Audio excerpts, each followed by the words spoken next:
The goat was frozen solid. Elijah Cole gripped its hind legs and pulled. The carcass scraped across the crusted snow, leaving a thin pink trail where the hide had cracked in the night cold.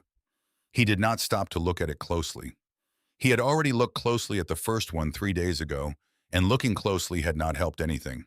He dragged it to the edge of the property where the other two lay half buried in the drifts from the week before. The ground beneath the snow was iron. He had tried to dig the first morning and broken the tip off his best spade. So he left them there in a row the way his father used to stack fence posts before a job, orderly patient, waiting for a season that would decide what came next. He stood for a moment at the property line, breathing hard. The air burned his nostrils. His wool coat, the heavy one he had worn for 20 years, was patched at both elbows and let in the wind at the collar no matter how he turned it. He was 62 years old and he had lived through 38 North Dakota winters, and this one was trying to be the last thing he remembered. The land stretched flat and white in every direction. No fences visible, no tree line, no neighbor's smoke on the horizon. Just the prairie rolling out to meet the sky at a seam so pale and indistinct, it seemed like the world had simply forgotten to finish itself at the edges. The wind came from the north, and it came without interruption, without negotiation, without any of the courtesy that wind showed in places where there were hills or forests to slow it down.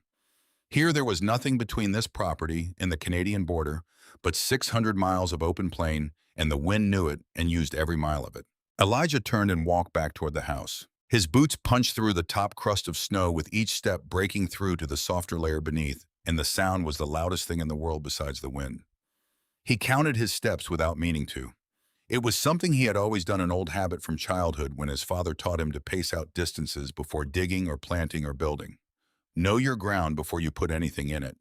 Measure the space first, then decide what belongs there. He had known this ground for 62 years. He had been born in the bedroom of the house he still slept in, delivered by a midwife, who rode 4 miles through a spring storm to get there. His father, Amos Cole, had broken the first acre of this land in 1849 with a plow he built himself from salvaged iron and a mule he had traded 2 winters' worth of cordwood to own. The house had been a single room, then sod walls and a dirt floor, more whole than home. By the time Elijah was old enough to work beside his father, it had grown to 3 rooms. By the time Elijah was old enough to take it over, it had a proper pine floor, a stone fireplace, and glass windows that his father had freighted in from Fargo on a wagon that took 4 days each way. His father had died in this house. His mother had died in this house. He had brought Margaret home to this house the spring after they married, and she had stood in the doorway looking at the flat emptiness of the Dakota plain and said without any particular complaint, "Well, there is certainly a lot of sky." Margaret had said a great many true things in 34 years of marriage. He pushed open the door and stepped inside. The warmth from the wood stove hit him like a held breath releasing. The cabin was not large, a main room with the stove and a pine table and 2 chairs that had been his parents' a bedroom, and a small back room where he kept tools and feed sacks and the things that didn't belong anywhere else. The walls were the same pine boards his father had cut and fitted in 1861, straight and tight, and they had held against every winter since. Cracks had appeared over the years, and Elijah had sealed them with rags and tallow, and in one memorable winter, a length of Margaret's old wool stockings stuffed into a gap above the north window. He poured coffee from the pot on the stove. The coffee was yesterday's grounds rebrewed. The fresh beans had run out 10 days ago, and the road to town was not something he wanted to attempt in this cold, with a horse that was already working too hard. The liquid was thin and dark brown, and it tasted mostly of hot water, but he wrapped both hands around the cup and stood at the window and looked out at the white land and drank it anyway. The goat shed was visible from here, a dark shape against the snow about 40 yards from the house. The door hung slightly crooked because the bottom hinge had pulled loose from the frame in November, and he had fixed it twice and it kept working loose again. Something about the way the wind hit that corner of the building. Margaret would have noticed the problem sooner. Margaret would have known to reset the frame, not just the hinge. He thought about Margaret more than he would have admitted to anyone. She had been gone since November 14th, 6 weeks ago. The pneumonia had come on fast the way it always did out here, where the cold was patient and thorough and found the weakness in a person, the way water found the weakness in a roof. She had been tired in October, coughing by the first week of November, and then suddenly, without the gradual decline he had expected and prepared himself for, she was simply gone. A Tuesday afternoon. He had been splitting wood in the yard, and when he came inside, she was no longer breathing. The doctor from Grafton, 11 miles east, confirmed what Elijah already knew. Reverend Edmund Cross came from town and read the proper words. Elijah stood at the graveside on the hill east of the property with his hat in his hands and his son Corbett's last letter in his coat pocket, the one that had arrived 2 days after she died. And that began, "Mother, I have been thinking about coming back for Christmas." He had not written back yet. That was a separate problem he kept setting aside, the way you set aside a tool with a broken handle, noting that it needed attention, moving on to what could be done right now with what still worked. Elijah put the coffee cup down on the table and looked at the stack of papers in the corner, weighted by a flat iron to keep them from sliding. He had not gone through Margaret's things in any organized way. He had put her clothes in the trunk at the foot of the bed and closed the lid. He had moved her sewing basket to the shelf where she had always kept it. The papers he had gathered from the small desk she used for household accounts and set in a pile with the intention of going through them when he had the steadiness for it. He was not sure he had the steadiness yet. But the animal he had dragged across the snow that morning was the third in 2 weeks, and this afternoon he needed to count what he had left and understand what that meant for spring. That accounting was going to require looking at numbers, and Margaret's numbers were in that pile. He pulled out the chair and sat down. There were 14 goats left, 14 from the 23 they had gone into winter with. He wrote the number on the back of an old feed receipt with the stub of a pencil and stared at it. 23 in October, 20 by Thanksgiving, 17 by Christmas, 14 today. The rate was accelerating. He knew why. The shed was inadequate.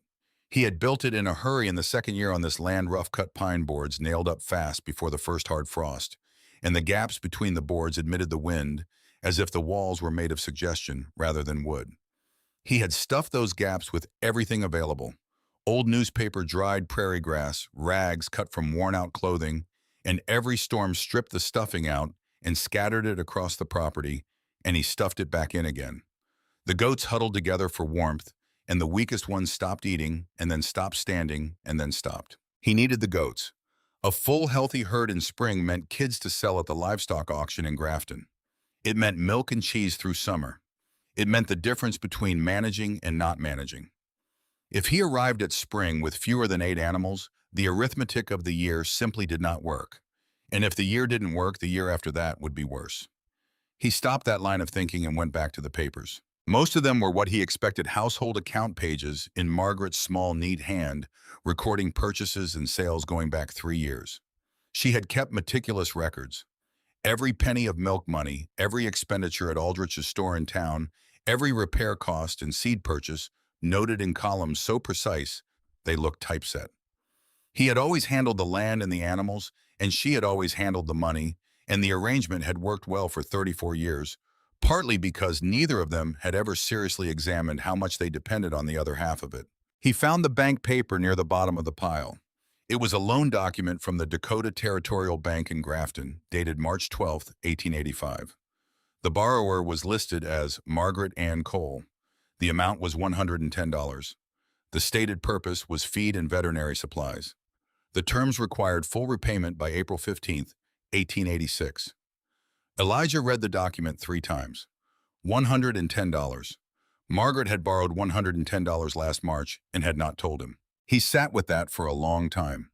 The stove ticked as the wood settled. Outside, the wind pushed against the north wall, and a thin line of snow sifted in through the crack above the window and drifted down like powder. He sat and looked at the number and thought about March and what March had looked like, and whether he had been paying attention. March had been a hard month. They had lost 4 animals to a cold snap in the second week. He remembered the feed running low and Margaret saying she had found a supplier in town who would extend credit. He had accepted that without asking more questions, the way he accepted most of what Margaret handled, with a trust so complete it had never needed to be examined. She had managed, and things had been managed, and he had not thought to look closer. She had borrowed the money to replace the feed. She had not told him because she had planned to repay it from the spring milk sales before he ever needed to know. She had carried the debt the way she carried most of the hard things in their marriage, quietly away from him so that he would not have to. He set the paper down on the table and pressed both palms flat against the wood. She had been protecting him. Even in the last year of her life, she had been stepping between him and a problem she thought he didn't need to carry. He could not decide sitting there in the cold kitchen with the thin coffee going cold in the cup, whether he was grateful or wrecked. He decided finally that he was both and that both was the honest answer. The repayment deadline was April 15th, 3.5 months away. He did not have $110. He had $43 in the strongbox under the bed, which was the total sum of liquid cash on this property. The spring milk sales, if the remaining goats held, might bring another $60 or $70. But if the herd kept dying at its current rate, he picked up the pencil again. 14 goats today.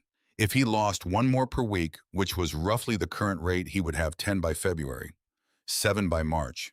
If he arrived at spring with 7 animals, the milk sales would bring perhaps $35. 35 plus 43 was 78. He needed 110. The numbers didn't reach. He turned the feed receipt over and wrote the number again. $110. Circled it. Set the pencil down. Looked at it the way his father had taught him to look at a problem, straight at it, not around it. Because looking around a problem was how you stayed ignorant of it. Looking straight at it was how you started. A knock at the door. He opened it to find Arthur Vance standing on the step wearing a good leather coat and clean boots and an expression of professional regret that Elijah recognized from the one previous time he had dealt with the bank. Vance was the bank's representative for the eastern counties, a thin man of about 40 with careful posture and the particular manner of someone who delivered bad news often enough to have developed a method for it. "Mr. Cole?" He removed his hat. "I'm sorry to come in this weather. May I come in?" Elijah stepped back from the door. Vance sat at the table and produced from the leather case under his arm a copy of the same loan document Elijah had been reading 20 minutes before. He placed it on the table between them with a gentleness that was either courtesy or strategy. "You've seen this," Vance said. "It was not a question. Found it an hour ago." Vance nodded. He looked at the number Elijah had written on the back of the feed receipt and circled, and he had the tact not to mention it. "The bank is not unsympathetic to your situation, Mr. Cole. The loss of your wife, the winter conditions. But the terms are fixed at April 15th, and I am not in a position to alter them." "Who holds the paper?" Elijah asked. "Behind the bank." Vance paused for just a fraction of a second, and that fraction told Elijah everything. The loan was originated through the bank's standard agricultural credit line. "Who guaranteed it?" Another pause. "Calvin Briggs co-signed as the credit reference for the original application." Elijah looked at the wall above Vance's head for a moment. Calvin Briggs owned the largest spread north of Grafton, 4,000 acres running from the river to the county road, built over 20 years by buying out neighbors who couldn't hold on through the hard years. He was not a cruel man in any simple way. He did not drink or raise his voice or mistreat his animals. He was simply a man who understood that land accumulated toward patience, and that in North Dakota, patience meant waiting for other men's difficulties to become his opportunities. He had approached Elijah twice in the past 5 years about buying the Cole property. Both times Elijah had declined without discussion. Both times Briggs had accepted the refusal with a courtesy that contained Elijah had always felt a certain confidence that the conversation was not finished. "If the debt is not settled by April 15th, Vance said carefully, "the bank is entitled under the terms of the co-signing agreement to pursue the collateral listed in the loan document." He paused. "The property is listed as collateral, Mr. Cole." The room was very quiet except for the wind and the ticking stove. "I understand," Elijah said. Vance gathered his papers and stood and buttoned his coat and said at the door, "I am sorry about your wife, Mr. Cole. She was a woman who kept very good accounts." He meant it as a compliment. Elijah received it as one. After the door closed, Elijah sat at the table for a long time without moving. The property. This property. 160 acres that Amos Cole had broken from raw prairie in 1849 with a salvaged plow and a mule he couldn't afford. The house Elijah had been born in. The hill where his parents were buried and where Margaret was buried, now the earth still raw above her grave, because there had not been enough of autumn left to let the grass grow back over it. The land his son had grown up on and left and sent money back from Chicago with a regularity that Elijah chose to read as love rather than guilt. This land. He did not allow himself to sit with the feeling for long. Feelings were not useful right now. Numbers were useful. Problems had solutions if you approached them with clear eyes and sufficient patience, and this problem had to have a solution, because the alternative was not something he was able to consider while sitting in the house his father built. He put on his coat and went outside. 3 days later, a telegraph message arrived from Chicago. Elijah collected it from the post office in town. When he went in for feed, a small yellow envelope with his name written in the clerk's hand on the outside. He read it standing at the post office counter. Father Stop heard from Reverend Cross about debt stop. Nora and I have room stop, come to Chicago. Stop, sell the land, and come stop, Corbett. He folded the paper and put it in his coat pocket and walked back to the wagon. Corbett was 28 years old and worked as an engineer for a railroad company in Chicago. He had left North Dakota at 18 to attend the state college in Fargo and had never come back to stay moving progressively east and south with each advancement in his career, until the distance between them was the kind that could only be measured in the understanding that they lived in fundamentally different worlds. He sent money every 2 months, a sum that varied but was always enough to be meaningful, and not so much as to be humiliating. And Elijah cashed the drafts and recorded them in the account book Margaret had always kept, and felt something he had never found a word for. The message was not unkind. Corbett was not an unkind person. He was practical in the way that engineers were practical, which was a different kind of practical than the kind Elijah knew.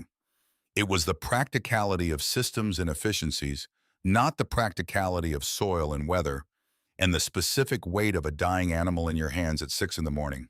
Sell the land and come. Elijah sat on the wagon seat with the reins loose in his hands and looked at the main street of Grafton, stretching out in front of him, the dry goods store, the post office, the feed merchant, the church at the far end, all of it dusted with new snow and gray under a sky the color of old tin. He thought about the room Nora had prepared. He thought about Chicago, which he had seen once 20 years ago when Margaret's sister was married there. He thought about what it would mean to be an old man in a city in rooms that were not his, with a history that no one around him could see. He thought about his father's plow still hanging on the wall of the back room, the iron worn smooth on the blade edge from 30 years in Dakota soil. He clicked his tongue and the horse moved and he drove home. That night, after he had fed the remaining animals and eaten a meal he barely tasted, and sat for a while in Margaret's chair by the stove, because his own chair felt too far from the warmth, he began going through the last of her papers. Most of it was what he had already seen. But at the bottom of the pile was a book he did not immediately recognize, small and cloth-bound, the cover worn soft with handling. He opened it and found on the inside cover Margaret's handwriting, M.A. Cole, Ohio, 1862. Her maiden name, a book she had owned as a girl and brought with her to North Dakota when she came. It was a farming reference book, the kind sold at agricultural societies in the middle of the last century, dense with practical information about soil management and crop rotation and animal husbandry. He had never seen Margaret reading it, which meant she had read it in the hours he was outside, or asleep in the private hours she had always kept for herself without ever calling attention to them. He turned the pages slowly. She had marked certain sections with small folds at the corner of the page.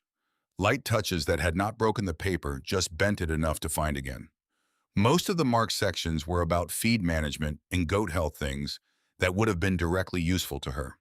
But near the back of the book, one page had a fold so old it had gone soft with repetition, as if she had returned to it many times over many years. The chapter was titled Hedgerows and Living Fences, European Methods for Land Management and Livestock Shelter. He read it slowly. Not fast, not skimming, but taking each sentence completely before moving to the next. His father had taught him that particular patience with text, the same way he had taught it with wood. You read what was written, not what you expected to find. The chapter described how farmers in England and France had for centuries planted dense rows of hawthorn and privet and boxwood along field boundaries, not as decoration, but as function. The living hedgerows served as property markers that cost nothing to maintain once established. They sheltered livestock from wind and reduced the rate of soil erosion. They trapped snow in winter, which meant more moisture in spring. The animals inside the shelter of a good hedgerow, the book said, could maintain body heat in conditions that would kill animals fully exposed to the same temperature. He put the book down on the table and looked at the wall. The plants described in the chapter hawthorn, privet, boxwood were English plants. They would not survive a North Dakota winter. He knew that without needing to verify it. He had tried to grow half a dozen things in this soil that the seed catalog said would grow in the northern plains, and watched every one of them fail, either from the cold or from the wind, or from some combination of the two that the catalogs had failed to account for. But something had caught in his mind that he could not dislodge. He got up and went to the window. The goat shed was a dark shape in the moonlit snow.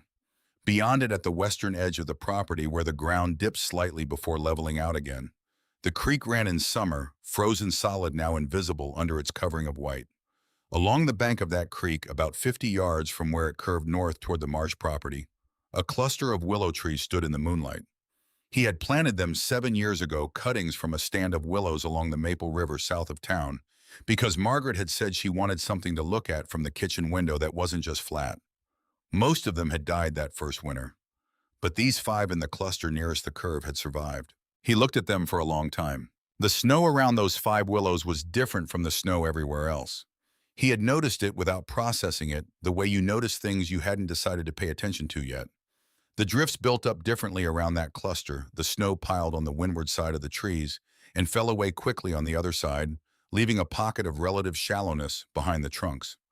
The wind that came in uninterrupted across 600 miles of open plain hit those 5 trees and divided when around and over and on the far side of the cluster, the ground was measurably calmer. 5 trees, a rough pocket perhaps 15 feet across. He thought about the goat shed.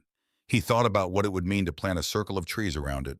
Not 5 trees, but 50, not 15 feet across, but a full surround close enough together that their branches would interlock as they grew. He thought about the temperature differential, about the wind that moved through the gaps in the shed walls, as if the walls were not there, about the animals that were dying, not from disease but from cold, specifically, and precisely from cold, which was caused by wind, which could be interrupted by something standing in its path. He thought about April 15th. The trees would take a year to reach any useful height. He knew that. Any neighbor he asked would tell him the same thing, and they would be right.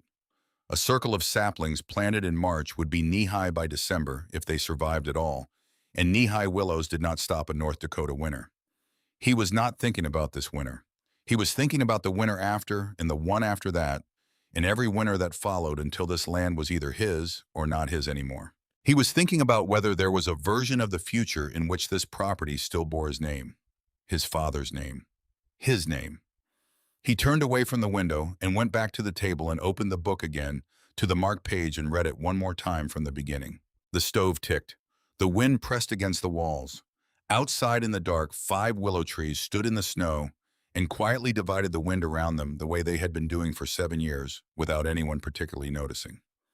Elijah Cole set the book down. He took a clean sheet of paper from the drawer where Margaret had kept her writing supplies and smoothed it flat on the table. He picked up the pencil. He drew a rough rectangle representing the goat shed, small and centered on the page. Then slowly and with the deliberateness of a man who understood that what he drew on paper tonight would determine what he did in the ground. Come March, he began to draw a circle around it. He did not know if it would work. He did not know if the willows would grow fast enough or close enough or survive the first winter in the ground. He did not know if he would have the money to buy the cuttings or the strength to plant them alone, or enough goats left by spring to make any of it matter. What he knew was that he had looked at the problem directly the way his father taught him, and this was the only solution he could see. Not a certain solution, not a comfortable one, just the only one that existed in the space between where he stood and losing everything Amos Cole had put in the ground. He drew the circle on the paper and looked at it for a long time. Then he put the pencil down, banked the fire for the night, and went to bed. He lay in the dark with his hands folded on his chest and looked at the ceiling and thought about Margaret reading that book in her private hours, folding that page over and over through the years, keeping the idea the way she kept other things quietly against the day when it might be needed. She had known something about this land that she had never put into words, and now, in the only way still available to her, she had told him. The morning Elijah Cole walked 3 miles south to the marsh property, the temperature had risen just enough to make the air feel like a broken promise. It was still cold enough to kill, but the sky had turned a pale washed blue that suggested the possibility of something beyond winter, and Elijah took that as permission to move. He left before first light, pulling on his coat and his heaviest boots and his father's old wool hat with the ear flaps that Margaret had always said made him look like a man who had given up on dignity. He had told her every winter for 34 years that dignity was for men who didn't have ears to protect. He walked the wagon road south with his hands in his pockets and his breath coming in short white bursts that the wind pulled away before they could form into anything. The road was a compressed track of snow between 2 walls of higher snow passable on foot, less so by wagon. The land on either side was flat and empty and white, and the only sound was his boots in the wind and very occasionally the distant complaint of something frozen contracting further. Gideon Marsh was loading a hay bale onto a hand sled when Elijah reached the gate. He was 70 years old, a large man who had somehow grown larger with age rather than smaller, with a white beard that had gone fully silver and hands that looked built for a body bigger than his. He had homesteaded this land in 1848, 1 year before Elijah's father, and the two families had been neighbors for so long that the word neighbor no longer captured what they were. They had helped each other through droughts and blizzards, and the deaths of animals, and the deaths of people through seasons when the grass didn't come, and seasons when it came, but the cattle broke through the creek ice and were lost anyway. They did not talk often or at length, but the things they had seen together had built a structure between them that did not require frequent maintenance. Gideon set down the bale and looked at Elijah. Elijah said, "I need willow cuttings, as many as you can spare, and cottonwood too, if there are any." Gideon took off his hat and held it against his chest, which was what he did when he was thinking. He looked at the sky. He looked at Elijah. He put his hat back on. "Willows," he said, "in January. I'm going to plant a living wall around the goat shed, a double row full circle close enough that the branches will knit together as they grow. Break the wind. Keep the temperature up inside." Gideon was quiet for a moment. Not the quiet of a man who thought the idea was foolish, but the quiet of a man who was doing the same kind of arithmetic Elijah had been doing for a week. "Your shed sits on the northeast corner of the protected space," he said. "Dominant wind is north-northwest. The wall needs to be strongest on that side." Gideon nodded slowly. "I'll ask at Harwick's nursery in town. Old Harwick will think we've lost our minds, but he might have rootstock." Elijah thanked him and turned to walk back. He had gone perhaps 40 yards when Gideon called after him. "Elijah." He stopped. "What Margaret found in that book. She showed it to me once 3 winters ago. I told her it was an interesting idea." A pause that carried its full weight. "I should have said more than that." Elijah did not turn around. He raised one hand in acknowledgement and kept walking, and the wind pushed against his back, as if urging him forward, and he did not let himself think about what 3 winters might have looked like if someone had said more than that.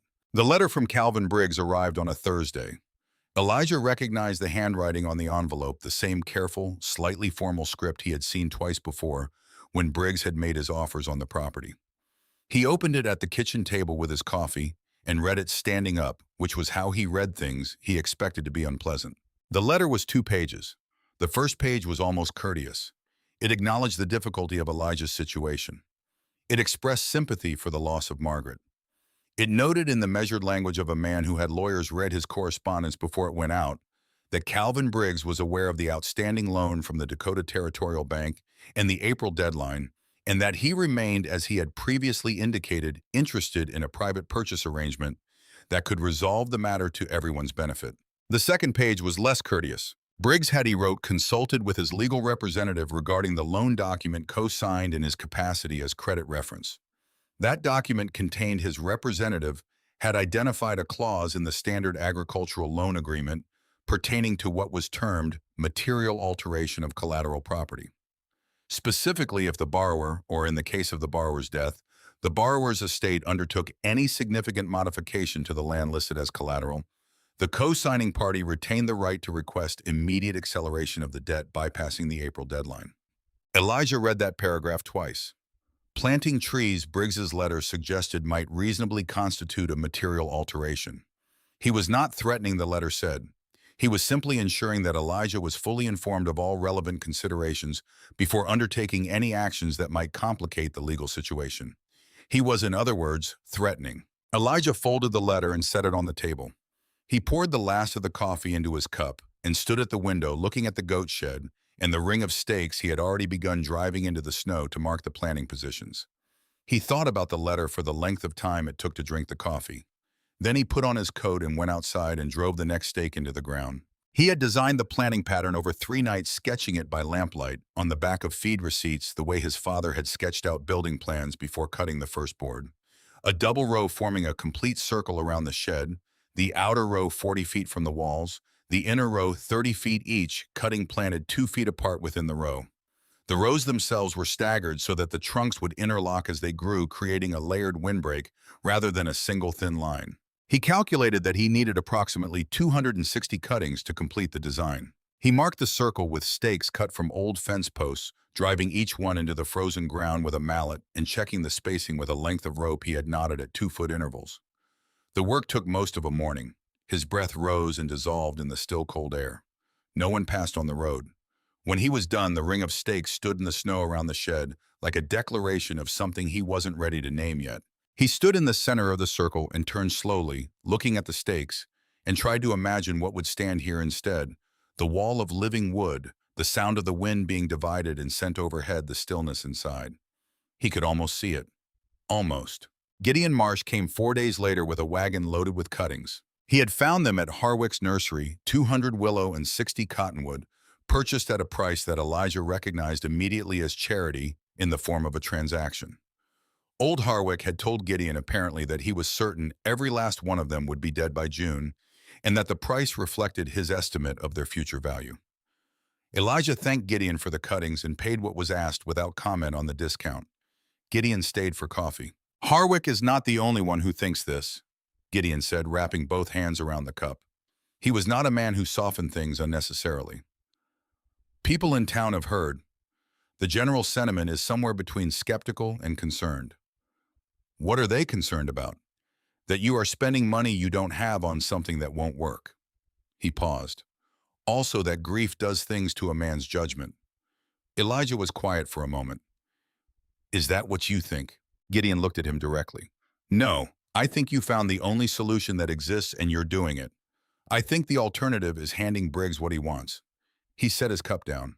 "I also think it will be hard, and there is a reasonable chance it doesn't work, and you should know both of those things going in." "I know them," Elijah said. Gideon nodded and finished his coffee and drove home, and Elijah stacked the cuttings carefully in the back room where they would stay cold enough not to prematurely break dormancy, but not so cold as to damage the root nodes. The ground would not be workable until March at the earliest. He had 7 weeks to wait. The 7th week was when Corbett appeared. Elijah was outside at first light, moving the cuttings to the south side of the house to catch what weak sun there was when he heard a wagon on the road.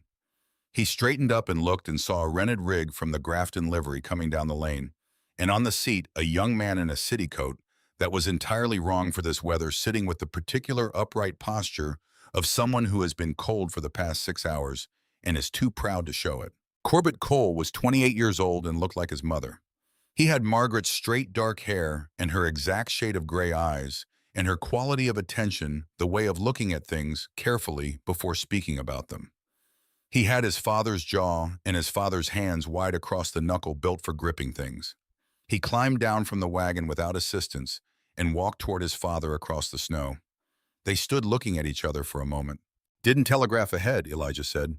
"Didn't want you to tell me not to come." That was a fair assessment of how that would have gone. Elijah stepped back from the door and Corbett came inside, and they had breakfast together, eggs and salt pork, and the better coffee that Elijah had managed to get on his last trip to town without discussing anything that mattered. They talked about the road from Grafton and the condition of the livery horse and the weather, which was a subject of infinite subdivision in North Dakota and could fill any amount of time if applied to that purpose. After breakfast, Corbett moved to look at the window. He stopped at the table first. Margaret's farming book was still there, the cloth cover worn soft with handling. He set his hand on it for a moment, without opening it, the way you touch something that belongs to someone who is no longer there to use it with care, and with the particular recognition of what that absence means. Then he looked up and out at the ring of stakes in the snow. "The willow idea," he said quietly. "Yes." "You read it in Mother's book?" "Yes." Corbett was quiet for a moment. He looked at the stakes, and then at the cuttings stacked along the south wall, and then at the goat shed, and then back at the window. He did the same careful surveying of a situation that Elijah had always recognized as borrowed from Margaret, the impulse to gather all available information before forming a conclusion. "Will it work?" he asked. "I don't know," Elijah said.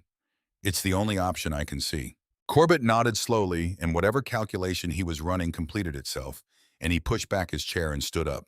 "Show me how to dig the holes," he said. The ground broke at the first week of March. Not fully, it was still cold, and the soil was still reluctant, and every hour of digging felt like an argument with the earth itself. But the frost had retreated enough from the top 6 inches to allow a spade to bite, and Elijah had been waiting for exactly this. On the morning the first spade went in and came back up with actual soil rather than solid ice, he felt something release in his chest that had been clenched since November. He and Corbett worked from first light to last light every day that week. Corbett dug with the focused efficiency of an engineer applying himself to a physical problem, measuring the hole depths with a marked stick and checking the spacing against the knotted rope with the precision of a man accustomed to tolerances that mattered. He did not complain about the cold, or the work, or his hands, which cracked and bled by the third day, the same way Elijah's had cracked and bled every March for 40 years. They did not talk much while they worked. This was something Elijah had always understood about labor shared between two people, that the right kind of work done side by side created a different kind of conversation than words did. He had worked beside his father for 20 years, and beside Margaret for 34, and now beside his son for 1 week in March, and in each case the silence between them had contained things that would have come out wrong if spoken directly, but found their shape in the rhythm of shared effort. On the fourth evening, they sat at the kitchen table after supper, and Corbett looked at his hands. "She worried about you," he said. "After I left. She wrote me letters." Elijah looked at the table. "She said you were fine. In every letter she said that. But she wrote more often than she needed to if everything was fine, so I knew what fine meant." Corbett paused. "I should have come back sooner." "You had your work," Elijah said. "I had reasons," Corbett said. "That's different from an obligation." The fire crackled. Outside, the wind was beginning to pick up again, the evening rise that came most nights and died out around midnight. Elijah thought about what to say and found that the things he might have offered, the reassurances, the deflections, the versions of this conversation that ended quickly and cleanly, all felt like the wrong cut. His father had taught him to measure twice. He had been measuring this particular piece for 28 years. "She loved you," Elijah said, "and she was proud. Those were not the same thing, and she knew it." Corbett looked up. "She was proud of what you built out there, but she would have traded some of it for more of you here." Elijah paused. "That is not an accusation. It is just a true thing." Corbett was quiet for a long time. "I know," he said. They sat with that until it settled into something they could both carry without it pulling them sideways, and then Corbett got up and added wood to the fire, and they talked about the planting pattern for the following day, and the conversation found its level again. They planted 260 cuttings over 3 weeks. Elijah planted each one with the precision his carpenter father had bred into him through 1,000 repeated lessons. He checked each cutting for at least 3 viable buds. He measured the planting depth with the marked stick 2 inches deeper than the root node to account for the soil settling in the first wet weeks of spring. He used the knotted rope to maintain spacing throughout the double row, adjusting where the circle curved to keep the intervals consistent. His hands bled. His back screamed from the second day onward and did not stop screaming.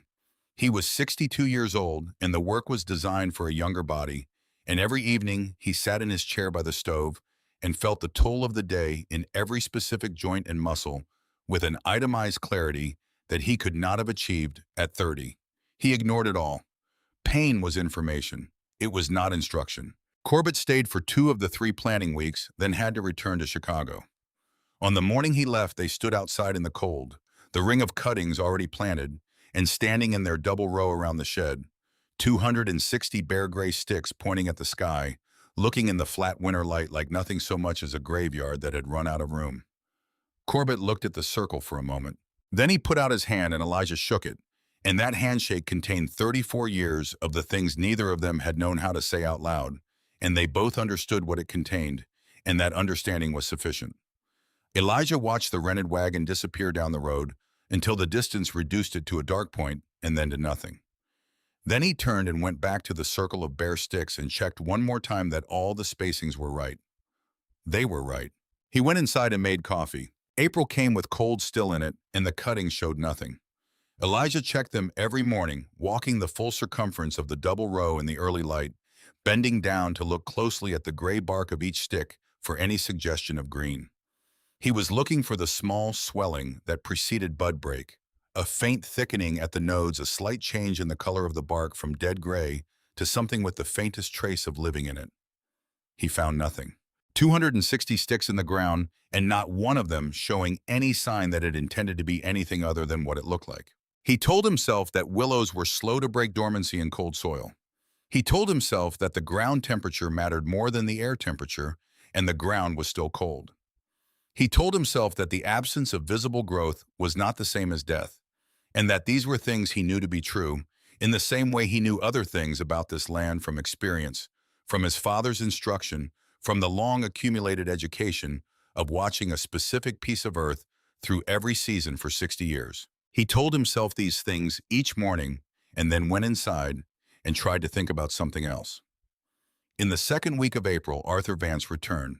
He arrived on the same brown horse wearing the same good coat, but this time he did not come inside. He stood at the door and handed Elijah an envelope and said that the bank had received a formal inquiry from Calvin Briggs's legal representative regarding the loan acceleration clause. "It's not an action yet," Vance said carefully. "It's an inquiry, but the bank is obligated to respond to it." Elijah looked at the envelope. "What does the bank's response say?" Vance met his eyes. "That the matter is under review." He paused. "I want to be clear, Mr. Cole, that I am simply conveying information. I'm not in a position to advise you on legal matters." After Vance rode away, Elijah sat at the table with the envelope and thought about Calvin Briggs reading the inquiry he had commissioned. Briggs had been waiting for this property for 5 years. He was not going to stop because Elijah planted some sticks in the ground. He was going to apply pressure at the points of greatest stress, which was exactly what Elijah would have done if their positions were reversed. He opened the desk drawer and took out a clean sheet of paper. He wrote to Professor Edwin Hale of the Minnesota Agricultural College in St. Paul, a man who had published 2 papers on soil management in the Northern Plains that Elijah had read in the agricultural periodical he received through the Grafton post office.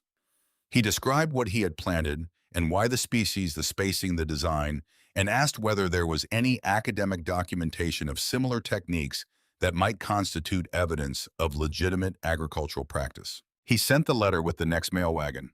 Then he wrote a second letter. He wrote it to Arthur Vance formally and with care, stating that the plantings on the Cole property constituted standard agricultural practice with documented precedent in the academic literature, and requesting that any acceleration inquiry be held pending written response from the Minnesota Agricultural College, to which he had written for expert documentation. He was not a lawyer, but his father had taught him to write clearly the same way he had taught him everything else, by demonstrating the shape of a thing until it was understood. He wrote the letter with the same care he had used to space the cuttings, checking each sentence before going to the next, and when it was done, he read it twice and sealed it and put it with the outgoing mail. Then he went to the window and looked at the cuttings. Still nothing. He made himself stand at that window for 1 full minute each evening after supper, counting the seconds under his breath, forcing himself to see what was actually there rather than what he wanted to be there. His father had given him this discipline for checking joints and seams. You looked at what existed, not at what you intended. The gap between those two things was where mistakes lived. What existed was 260 gray sticks in 2 rings around a goat shed, showing no sign of life in the 3rd week of April, with 11 goats behind the shed door, and $110 owed to a bank whose most interested cosigner wanted this land. On the last evening of April, Elijah did what he had promised himself he would not do. He took out a clean sheet of paper and began to write. Not to Corbett, not to the bank. He wrote 2 things. The first was a letter to his son explaining the situation, framing it as information rather than request, the kind of letter a man writes when he is trying to convince himself of something by putting it in words for someone else. The second was a short note to Arthur Vance, indicating that he was prepared to discuss the terms of a property sale with Calvin Briggs's representative, pending certain conditions. He wrote both of them. He read them both. He set them side by side on the table. Then he sat with them for a long time in the quiet of the kitchen, with the stove burning low and the wind moving along the eaves, and the sound of the goats shifting in the shed 40 yards away, alive and present, and depending on the temperature inside that shed staying above the threshold of what their bodies could sustain. He thought about Amos Cole breaking the first acre with a salvage plow. He thought about Margaret's hand folding that page in the farming book, folding it again, coming back to it through 30 winters. He stood up. He opened the door of the stove. He put both letters inside one after the other without pausing between them. The paper caught immediately, curling black at the edges, the words dissolving in the order they had been written. He watched until there was nothing left but ash and the small orange pulse of the coals settling back to their work. He closed the stove door. He turned out the lamp and went to bed, and whatever doubt had been building through the month of April went with the letters not resolved, but refused, which was the only form of resolution available to him. He was up at 5 the next morning as he always was. He pulled on his boots and his coat and walked outside in the gray pre-dawn cold to check the animals. He walked the outer ring of cuttings on his way to the shed out of habit, now the morning inspection that had yielded nothing for 6 weeks, and that he continued anyway because stopping would have meant something he was not prepared to mean. He was 3/4 of the way around the circle, moving at his usual pace, when something made him stop. He stood still for a moment. Then he stepped back 2 paces and crouched in the dirt in front of the willow cutting he had just passed. At the uppermost note of the cutting, barely visible in the gray morning light, was a small swelling in the bark. Pale green, no larger than a match head. Almost nothing. Not nothing. Elijah stayed crouched over it for a long time, not touching it. His knees were hurting, and the cold was coming up through the soles of his boots, and the light was still poor enough that he could not be completely certain of what he was seeing. He was certain of what he was seeing. He stood slowly, one hand on his knee for balance, and looked down the row. And then he saw another, and another. And along the full length of the inner row, spaced unevenly appearing in the gray morning light, like small declarations of intent, tiny points of green pushing out of the dead-looking gray wood, each one no larger than a pea, each one carrying the same impossible message. He stood in the center of the circle and turned slowly the way he had stood there in January, looking at stakes and imagining what they might become, and this time what he saw was different. He did not shout. He did not raise his hands or do any of the things that a different kind of man might have done.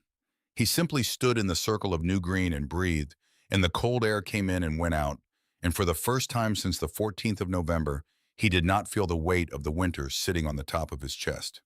He walked the full circumference one more time, slowly counting what had broken dormancy and what had not. 94. 94 of the 260 cuttings were showing green. Not a majority, not even close to a majority. But enough. Enough to know that the soil had received them. Enough to know that what he had put in the ground had decided in its own time to take hold.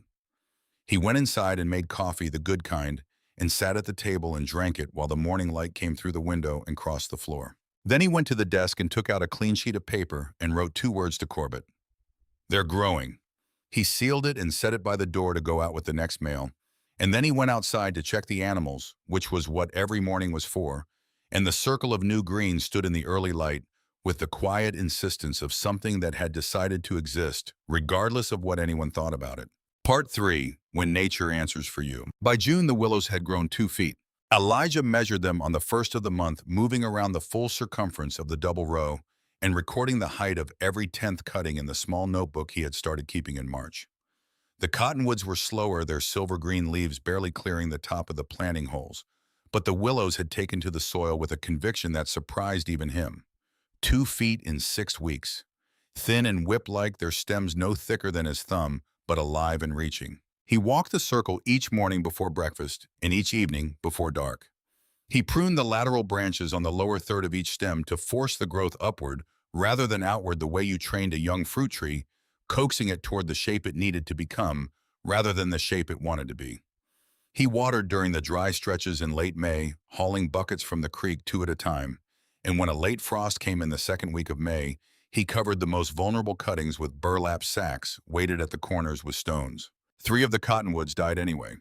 He replaced them from a small reserve of cuttings he had kept in the back room in damp burlap, planting them with the same measured precision as the first planting and watering them in by hand. The neighbors who passed on the road stopped and looked. Some nodded with a cautious approval that reserved judgment. Some shook their heads with the slow, mournful certainty of people who have watched the land defeat enough good ideas to recognize the pattern. A few made remarks that the wind carried back to Elijah, whether he wanted to hear them or not. He heard them all and responded to none of them. There was a particular quality to the silence of a man who has committed completely to something and no longer requires anyone's assessment of it.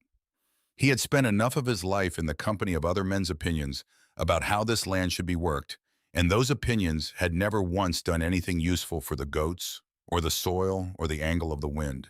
He tended the circle and said nothing and let the willows grow. The letter from Professor Edwin Hale of the Minnesota Agricultural College arrived in late May, 3 weeks after Elijah had sent his own. It was 4 pages written in a precise academic hand, and it was the most encouraging thing Elijah had read since he found the marked page in Margaret's book. Professor Hale had not only confirmed that living windbreak systems had documented agricultural precedent in the scientific literature, he had cited 7 specific studies from European and American sources, including a paper from the Nebraska Agricultural Experiment Station that described wind speed reduction of 40 to 60% within the sheltered zone of a properly established living barrier. 40 to 60%. Elijah read that figure 3 times and then set the letter down and did the temperature arithmetic in his head. If the dominant wind averaged 25 miles per hour in December and January, which was conservative, it frequently exceeded that a 60% reduction inside the circle would bring the effective wind speed inside the shelter to 10 miles per hour or less. The thermal differential between a fully exposed space and a sheltered space in those conditions could reach 15 to 20 degrees Fahrenheit.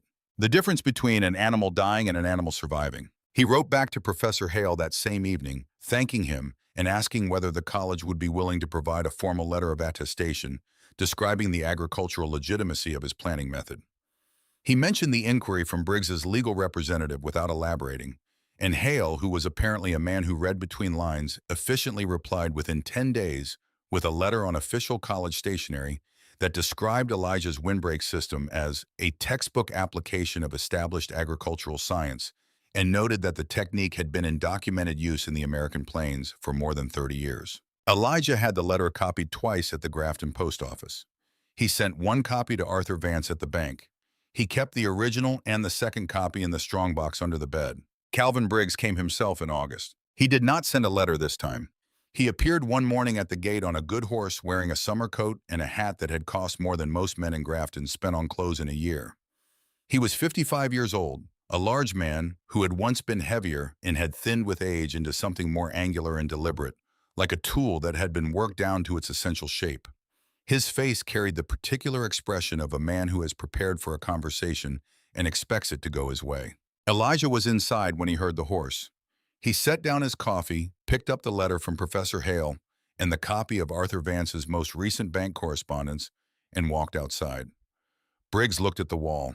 It was 6 feet tall on the north and west faces where the fastest growth had concentrated. The willows on the east and south were somewhat shorter, 4.5 feet, still filling in. The double row had begun in the places where it was most advanced to knit together across the gap between the inner and outer rings, the branches reaching toward each other with the slow, unhurried purpose of things that do not need to hurry because they have already decided where they are going. Briggs looked at the wall for a long time without speaking. Whatever he had expected to find, this was not it. "Mr. Cole," he said finally. "Mr. Briggs." Briggs walked his horse along the outer row, looking at the plantings the way a man looks at something he is trying to find a flaw in. He came back to the gate. "You've had communication with the bank about the inquiry," he said. "I have." Elijah held up the letter from Vance. "The bank has formally declined to pursue the acceleration clause. In writing. Dated June 3rd. Briggs looked at the letter without reaching for it. "On what basis?" "Agricultural improvement, documented and attested by the Minnesota Agricultural College." Elijah held up the second letter. "Professor Edwin Hale, 4 pages of academic citation. You're welcome to read it." Briggs did not reach for that one either. He looked at the wall again, and in the set of his jaw, Elijah read the specific frustration of a man who has lost a particular hand but is already thinking about the next one. "You still owe money," Briggs said. "I owe $60, Elijah said. "I paid $50 in May from the milk and cheese sales. The remaining balance is due in December." That surprised Briggs. He had not expected the milk numbers to work well enough for a partial payment. The herd 11 animals through spring, augmented by 4 kids born in April, had produced more consistently than the winter losses suggested they should, and Elijah had spent the spring driving the milk to Grafton 3 times a week himself rather than waiting for a buyer to come to him. Briggs looked at him for a long moment. "You're a stubborn man, Elijah." "My father was stubborn," Elijah said. "I had a good teacher." Briggs touched the brim of his hat and turned his horse and rode back up the lane without another word. Elijah watched him go with the same expression he used when watching weather-attentive reading, what was there not adding anything to it. He did not think Briggs was finished. Men like Briggs were never finished until the thing they wanted was no longer available. But the acceleration clause was closed, the partial payment was made, and the wall was growing, And those three facts taken together constituted a position considerably stronger than the one he had occupied in January. He went inside and added wood to the stove. The storm came in late August without warning. Elijah felt it the way he had felt weather his whole life, not through any mystical sensitivity, but through the accumulated knowledge of a man who had spent 6 decades paying close attention to what the sky did before it did things. The air pressure changed in the afternoon of August 22nd, dropping fast enough that the animals in the shed grew restless before the clouds appeared. The wind shifted from southwest to northwest between 4 and 5 in the evening. The temperature fell 10 degrees in an hour. By 7 o'clock, the sky to the northwest had gone the color of a bruise. He spent the remaining daylight securing what could be secured. He stacked extra hay inside the shed, double-layered the bedding, checked the door hinge that had been giving him trouble since winter. He brought in extra firewood, filled every pot and bucket with water from the creek before it could freeze, and walked the outer row of the living wall, checking that the trunks were anchored as firmly as they could be. Then the storm arrived. It was not snow, it was hail and wind, a late summer squall that rolled across the flat Dakota plain like something with a purpose and a destination. The hailstones driving horizontally in the gusts, each one the size of a sparrow's egg, and moving fast enough to sting through clothing. Elijah heard it hit the roof of the house like gravel thrown by a giant hand, and through the window he watched the willows on the northwest face of the circle take the first impact. They bent, not breaking but bending, the whip-like stems flexing dramatically in the gusts, the branches lashing. The sound was a continuous rushing percussion, hail hitting leaves and wind running through the canopy with a frequency that was different from the winter wind, faster, more violent, less patient. He could not stay inside. He put on his oilskin coat and his hat and went out into it. The hail hit him the moment he stepped off the porch, stinging his face, and hands collecting in the brim of his hat and running off the back. He crossed the yard, bent forward, one arm up to shield his face, and reached the outer row of the wall on the northwest face. The damage was visible even in the poor light. A dozen willow stems on the exposed face had snapped at the base, the thinner ones planted in the gaps where the second-year growth had not yet been able to reinforce the older stems. 3 cottonwoods on the north end had bent so far over they were nearly horizontal, their root balls beginning to lift from the soil. He worked without plan, doing what he could reach. He used his belt to brace one of the cottonwoods against the fence post nearest it, wrapping the leather around the trunk twice and pulling it as vertical as the wind would allow. He pressed the exposed root balls of 2 others back into the soil with his boot and his hands packing the earth around them, the way you pack soil around a fence post, being reset firmly and without hesitation. A branch came down across his right forearm in the dark. A thick cottonwood limb caught and thrown by the wind, and the impact opened a gash through his sleeve that he felt before he saw. He looked at it in the next flash of lightning, a clean cut bleeding freely, but not deep, and wrapped his handkerchief around it without stopping, using his teeth to pull the knot tight, and kept working. He was there for 2 hours. When the storm passed, it passed the way storms in Dakota sometimes did, suddenly and completely, as if the weather had made its point and moved on.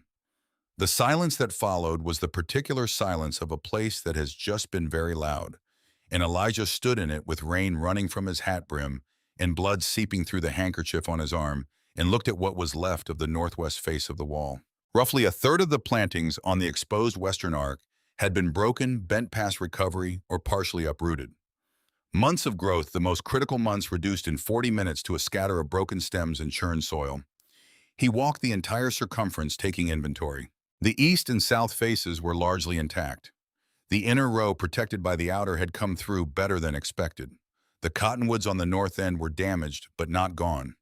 2 of the 3 he had braced during the storm were still standing, listing slightly but rooted. He stood in the center of the circle and looked at the broken west face for a long time. Then he went inside and cleaned the cut on his arm and ate what was in the pot on the stove and went to bed. In the morning, Gideon Marsh appeared at the edge of the property. He was carrying a coil of rope over one shoulder and a canvas bag of stakes in his hand, and he stood at the outer boundary of the circle, looking at the storm damage with the expression of a man taking inventory. He did not ask how Elijah was. He did not comment on the bandaged forearm or the mud still on Elijah's boots from the previous night's work. He said, "What do we need?" They worked for 5 days. They reset leaning trunks in deeper holes, tamping the soil around the root balls with the handles of their tools. They braced the damaged stems with stakes driven at 45-degree angles, lashing the trunks to the stakes with lengths of rope cut from Gideon's coil.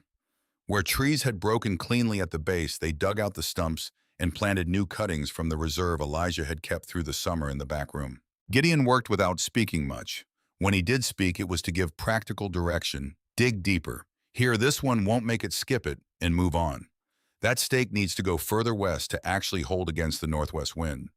It was the language of men who had been doing physical work together for decades, stripped of everything that wasn't immediately necessary. On the fifth evening, when the repair work was done, and the walls stood again battered and splintered in places held together by rope and fresh soil and a density of new cuttings in the gaps, but standing, Gideon sat on an overturned bucket and looked at what they had rebuilt. "Next time you do something like this," he said, "tell me at the beginning. I want to be part of the foolish idea from the start." Elijah looked at him. "You thought it was foolish." "I thought it might not work," Gideon said. "That's different from foolish." He paused. "Most things worth doing might not work." They sat in the evening quiet for a while, two old men who had been neighbors for 60 years, looking at a wall of trees that one of them had decided to grow and the other had decided to help save, and neither of them felt the need to say anything more about it than that. September brought the work of deepening. Elijah added a third row of plantings in the sections where the storm had revealed weakness, tightening the barrier on the northwest face, where the dominant winter wind would strike hardest. He wove extra branches horizontally between the existing stems on the inner row, creating a dense interlacing that would add thickness without waiting for new growth. He hauled manure from the shed and worked it into the soil around the root zones of every planting in the circle, building the nutrient base that would support the final growth push before freeze-up. He worked without hurry, but without rest.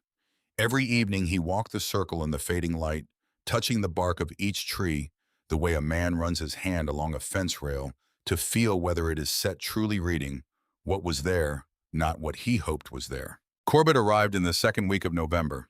He came by train to Grafton this time and rented a horse rather than a wagon, arriving mid-morning on a Tuesday with saddlebags and a leather case, and the same city coat slightly heavier than the spring one. He looked at the wall before he looked at the house. It was 8 feet tall on the north face. The willows had put on another 2 feet since August, the repair growth coming in faster than the original, in the way that damaged things sometimes grew back with greater intensity, as if the interruption had clarified something about what they were trying to do. The cottonwoods had caught up on the south face, their branches beginning to reach across and touch the willows beside them. Standing outside the circle, the wall looked like a hedgerow on an established farm. Dense, dark bark, the branches interlocked at the canopy in the way the book had described. Standing inside the circle, the air was different. Not warm, not in November, but still.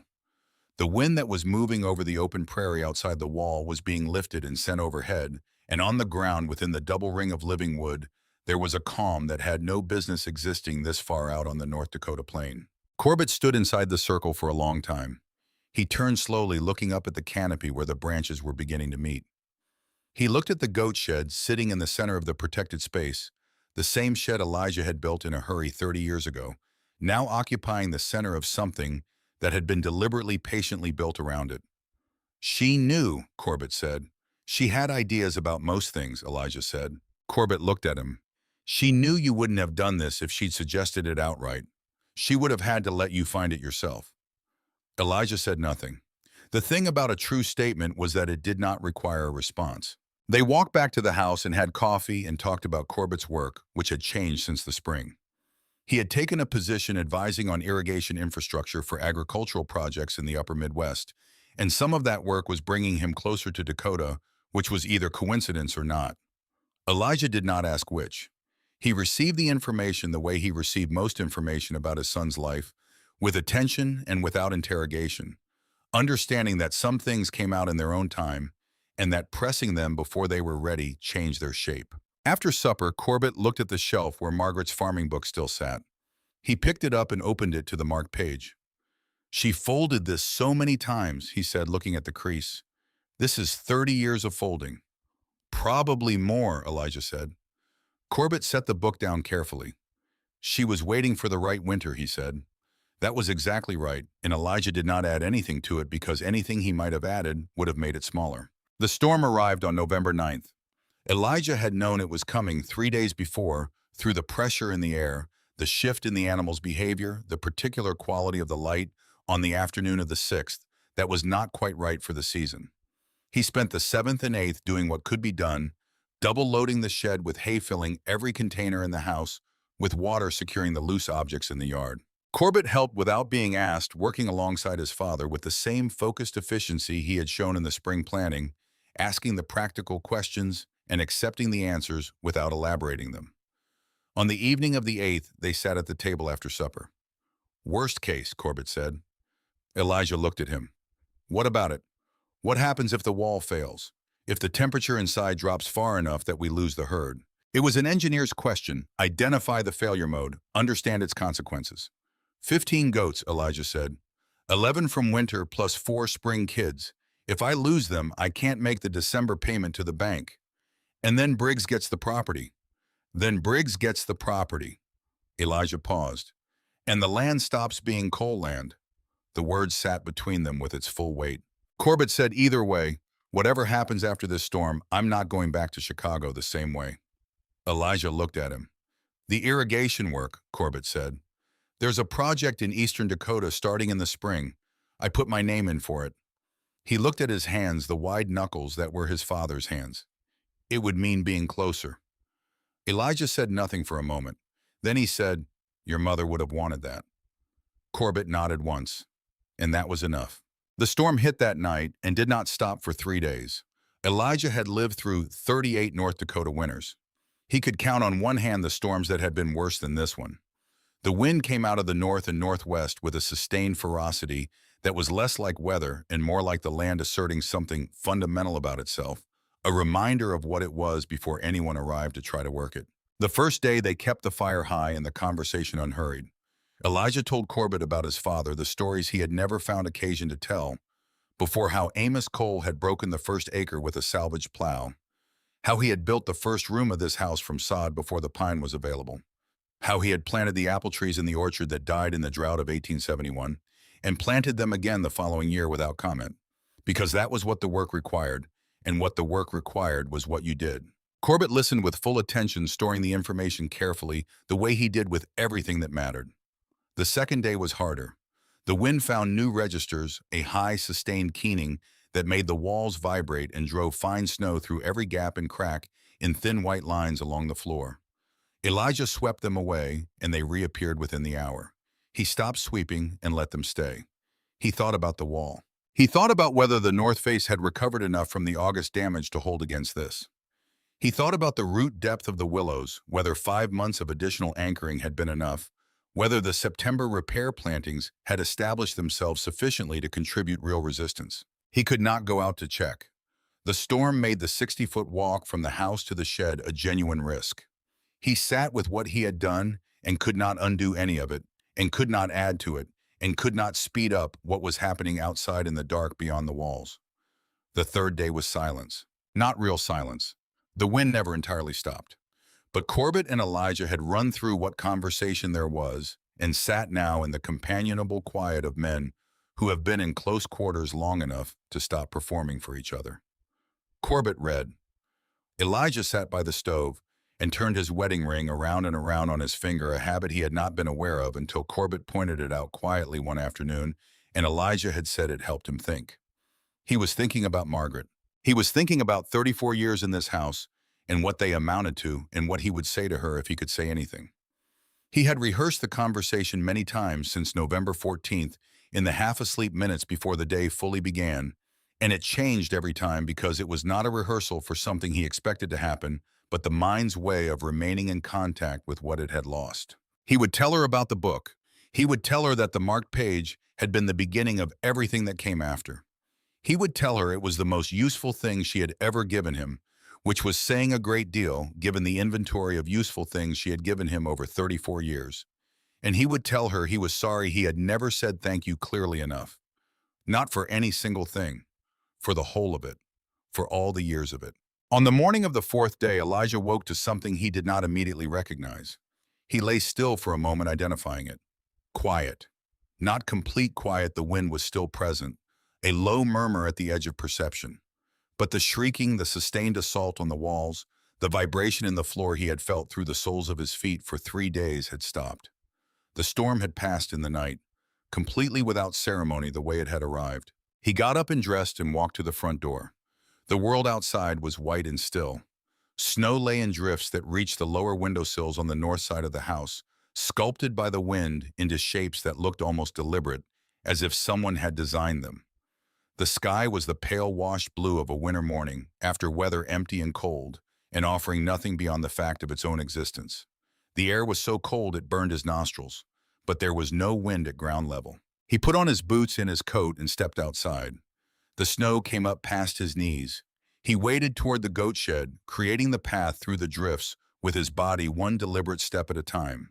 The wall was visible from the house, dark shapes of trees against the white, and he did not allow himself to read those shapes until he was close enough to see them clearly. He reached the outer row. The willows were standing. He stopped and stood still for a moment and looked at them. Every tree on the north face was standing. The repair plantings from September, the braced stems, the new cuttings in the gaps, all of them standing, their branches loaded with snow, bowed under the weight, but unbroken. The bark on the north face was encased in a shell of ice that caught the morning light and held it, and the whole wall glittered in the early sun with a cold, patient brilliance that had no business being as beautiful as it was. He walked around to the gate of the circle. The snow inside was 6 inches deep. He stood at the gate and looked at the ground inside the circle, and then turned and looked at the ground outside. The contrast was immediate and absolute, a clear line where the protected zone ended and the open prairie resumed, where the 6 inches of sheltered snowfall became 3-foot drifts beyond the wall. The wall had deflected the wind-driven snow up and over the interior. What had fallen inside had fallen straight down without the lateral force that piled it elsewhere. He walked to the shed door. The thermometer that hung from the center beam read 16 degrees. He pulled the door open.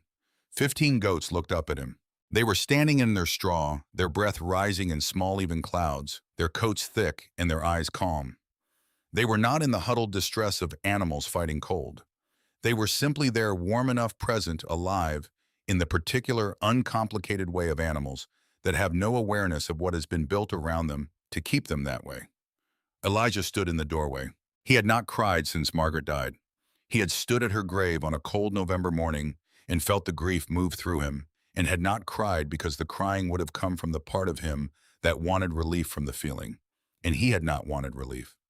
He had wanted to carry it at its full weight because the size of the feeling was the size of what he had lost, and he was not willing to reduce either of them. Standing in the doorway of the shed with 15 living animals in front of him, he felt something that did not have a clean name.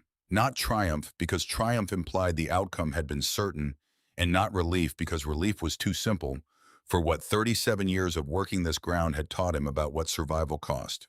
What he felt was a settling, the long, specific, earned settling of a question that had been held open for a very long time, finally receiving its answer. He became aware that he was smiling. He had not noticed it beginning. He heard Corbett behind him. His son had followed his tracks through the snow, arriving at the gate of the circle just as Elijah turned. Corbett stood at the edge of the protected space and looked at the 6 inches of snow on the ground inside and the 3-foot drifts beyond the wall. Then he looked at his father. He walked across the circle and stood beside Elijah in the doorway and looked at the 15 goats. Then he took out the small notebook and pencil he always carried and wrote down the thermometer reading and the snow depth inside the circle and the date and the time. He wrote it in the small, precise hand that was his mother's hand. Elijah watched him write. "What's that for?" he asked. "Documentation," Corbett said. "Professor Hale will want to come and see this. And after that, other people will want to come. You're going to need numbers to show them." He paused. "What you've built here, it needs to be recorded." Elijah looked at the notebook. He had not thought that far. He had been thinking for 12 months only as far as this morning. That afternoon, from the post office in Grafton, Elijah sent a telegraph to Chicago. 4 words: "The goats are standing." Corbett's reply came before they reached home. "So are you, Dad." Word reached Calvin Briggs 2 weeks after the storm. He had quietly withdrawn his interest in the coal property and turned his attention to land farther north. Elijah heard it from Gideon Marsh, who had heard it from the feed merchant in Grafton, and he received the news without comment, the way he received most news about things that had already been settled. Some men he had come to understand through long acquaintance with this land only pursued what appeared to be falling. Once something stood firmly enough, they found somewhere else to look. The town meeting was held on the first Saturday of December. It was Gideon who organized it, going quietly from farm to farm in the 2 weeks after the storm, describing what he had seen on the morning of the fourth day: the snow levels, the thermometer reading the 15 goats standing in their straw, with the plain, unembellished accuracy of a man who had been a careful witness to things for 70 years and knew that accuracy was the only form of testimony that held. The hall held 60 people. Every seat was taken. Men stood along the walls, farmers from the eastern townships, ranchers from the north end of the county, 3 families from settlements 12 and 15 miles out who had driven in through the cold, because what Gideon Marsh described was the kind of thing you came to hear about directly. Elijah saw Gideon in the second row with his hat on his knee. He saw Arthur Vance from the bank near the back. He saw Reverend Cross and his wife in the third pew. He saw faces he had known for decades, and faces he knew only from a distance, and faces he did not know at all. He did not see Calvin Briggs.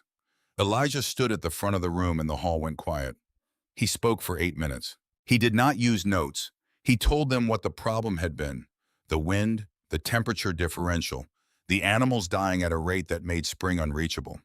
He told them about the book and the marked page and the 5 willows along the creek that had given him the idea. He told them the species and the spacing and the depth of the planting holes and the method of pruning that forced vertical growth. He told them about the August storm and the repair work and the November storm and what the thermometer in the shed had read on the morning of the fourth day. He told them that the idea had not been his. It had been his wife's. She had found it, kept it, and left it where he would find it when he needed it. He said that plainly because it was true and because the people in this room deserved the accurate account. He did not tell them it had been difficult. They knew that. They lived the same difficulty every day. What they needed from him was not what it had cost, but what it had produced and how to produce it themselves. Willow trees do not stop the wind, he said at the end. They teach it to go another way. And once you understand that the problem was never the wind. The problem was that we had nothing standing in its path. When he finished, the room was silent. Then Gideon Marsh stood up in the second row and began to clap. Not fast, deliberately, with both hands, the way a man drives a stake into ground he means to hold. The sound spread through the room the way green had spread along the willow branches in the spring, one source becoming 2, becoming many, until the whole hall was filled with it. Elijah stood at the front of the room and received it without looking away or deflecting. He had earned this, and the people in this room had earned the right to give it, and he stood with it directly. Reverend Cross found him at the door afterward. "Elijah," he put out his hand, "I told you last winter to let the land go. I was wrong." Elijah shook his hand. "You were working with what you knew at the time." "I didn't know enough," Cross said. "That's different from being wrong in good faith, but the result is the same." He paused. "Your father would have been proud of tonight." Elijah thought about Amos Cole, who had broken the first acre of this land with a salvage plow and a mule he couldn't afford, and who had taught his son that the only way to understand a problem was to look at it without looking away from it. "He would have said I should have done it sooner," Elijah said. Cross laughed quietly. "That sounds about right." Arthur Vance found him near the door as the crowd thinned. He produced an envelope from his coat pocket, plain white with a government seal on the front. "This came to the bank, addressed to you, care of the bank's agricultural contact list. I held it because I wanted to give it to you tonight." He placed it in Elijah's hand. "I believe it will be worth reading." Elijah opened the envelope on the wagon seat on the way home, with Corbett holding the reins while the horse found the road in the dark. The letter bore the seal of the United States Department of Agriculture in Washington, D.C.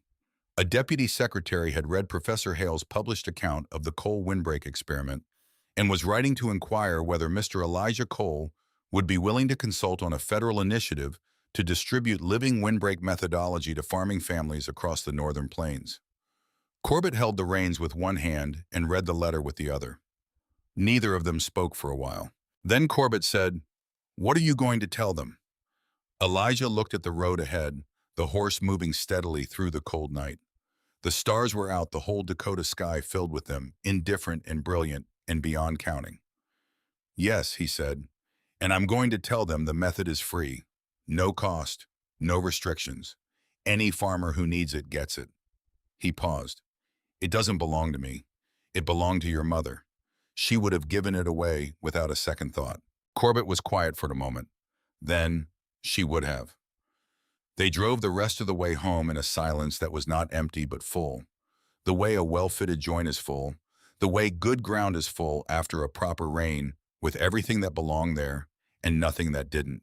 In the spring of 1887, when the ground softened enough to dig, Elijah carried 6 willow cuttings up the hill east of the property. Corbett walked beside him carrying a bucket of water from the creek. The hill was covered in new grass, the pale green of early spring, and at the top of it, the grave of Margaret Ann Cole was marked with a plain stone on which Elijah had carved her name and the years of her life, and below that 2 words he had chosen with the same care he brought to choosing everything she knew. She. Elijah dug the 6 holes in a ring around the perimeter of the grave, spacing them with the same knotted rope he had used in the original planting, working the spade into the dark soil of the hilltop. Corbett held each cutting upright, while Elijah packed the earth around the roots and poured water in from the bucket. When the 6th was planted, they stood and looked at the small ring of bare cuttings standing in the new grass, trembling slightly in the wind that moved across the hilltop without obstruction. Elijah looked at his wife's name on the stone. "She left the book where I would find it," he said. "Yes," Corbett said. "She knew I would need it before I knew I would need it." "She knew you," Corbett said. "That's the same thing." Elijah pressed his hand flat against the stone. He felt the cold of it and the roughness of the carved letters and the solid permanent weight of something that had been put in the ground to last longer than the man who put it there. "Thank you," he said quietly. Not for the book, not for the marked page, not for any single thing she had ever done for him, because reducing it to any single thing would have been false to the full scope of it. He said it for the whole of 34 years. For every morning she had risen before he was fully awake and started the fire so the house was warm when he came in from the animals. For every account she had kept in her neat small hand. For every problem she had carried quietly in the direction away from him so that he would not have to carry it.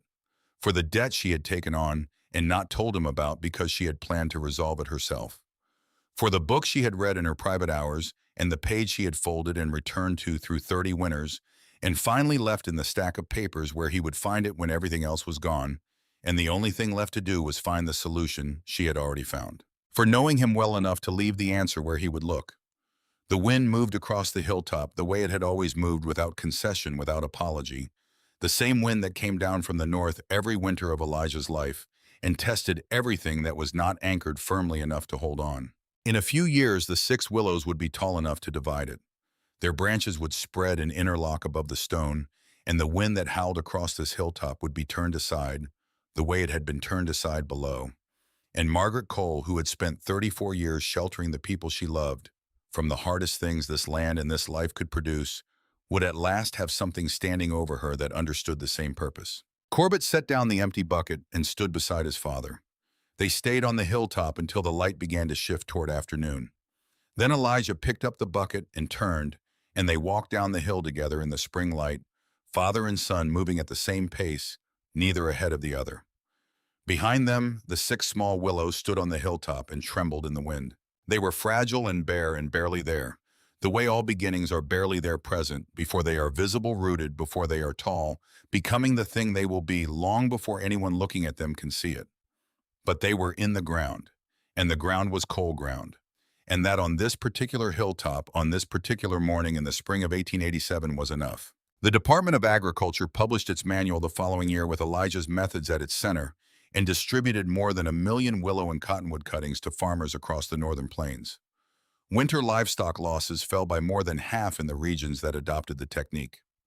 Corbett took the Dakota irrigation position and was home for Christmas that year, and the year after, and the year after that. The coal property remained coal property. And the living wall that Elijah planted in the desperate winter of 1885 and 1886 grew into a dense grove of willow and cottonwood, whose trunks thickened over the decades until they were old and massive and unmistakable against the flat Dakota sky. The roots went deep the way roots do when they have had time enough and been tended well. And in winter, when the wind came down from Canada, the way it had always come, the trees turned it aside, the way they had always done, quietly, without effort, without asking to be noticed for it. The way good things do when they have been put in the right ground by the right hands at exactly the right time. Want to be notified when Claude responds? Notify Claude. Fable 5 is currently unavailable.